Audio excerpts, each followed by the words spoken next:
One of the facts of self-inquiry is we inevitably encounter self-doubt. Sometimes it seems like this is a disgrace, a failing. We don't measure up to some standard, but it seems that others do, and that we're supposed to. All of us have made mistakes, sometimes big mistakes. But what if self-doubt is not a symptom of failing or weakness, but is instead an important motivator? A motivator to seek a more solid relationship with our deepest sense of who we are, our most real and authentic self. Self-doubt arises as a byproduct of a stage of development where we primarily rely on our personal mind.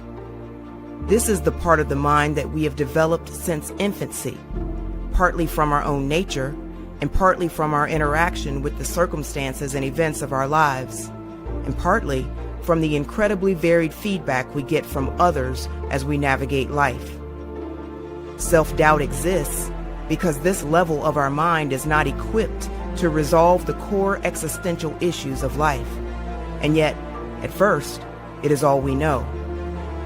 So we cope with it in various ways, trying to disguise or deny it.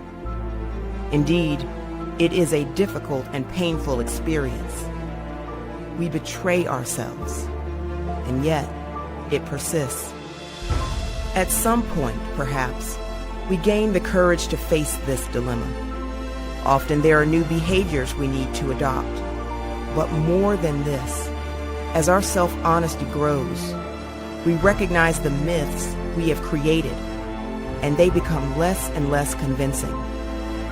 We start to sense a deeper level of who we are than our personal mind. As we gain the courage to not be frightened by our self-doubt, we begin to learn from the discomfort of it. This helps us shift our perspective. We start to gain a recognition of that aspect of us that is the essence of self-worth, which is uninjured by all we've gone through. This is a recognition that is trustworthy. We know it's real. We know it. We know its importance and meaning to our lives. Practices that help still the mind and reshape our relationship with ourselves and the world around us support this.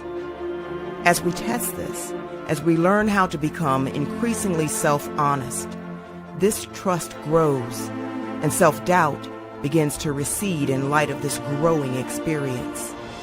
It is a magnificent recognition.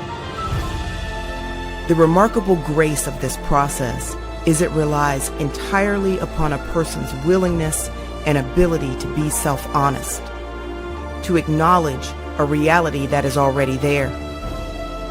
We don't have to build it through some heroic mental gymnastics. It is innate, awaiting our recognition. This change does require diligent, earnest, and wise practice over time, and patience. You build this capacity to trust, brick by brick. You trust your deep nature a little further. You learn from this and what it means, and this furthers the next step of trust. It resonates with a deeper sense of conscience and purpose. We live more aligned with our deepest sense of ourselves and what matters.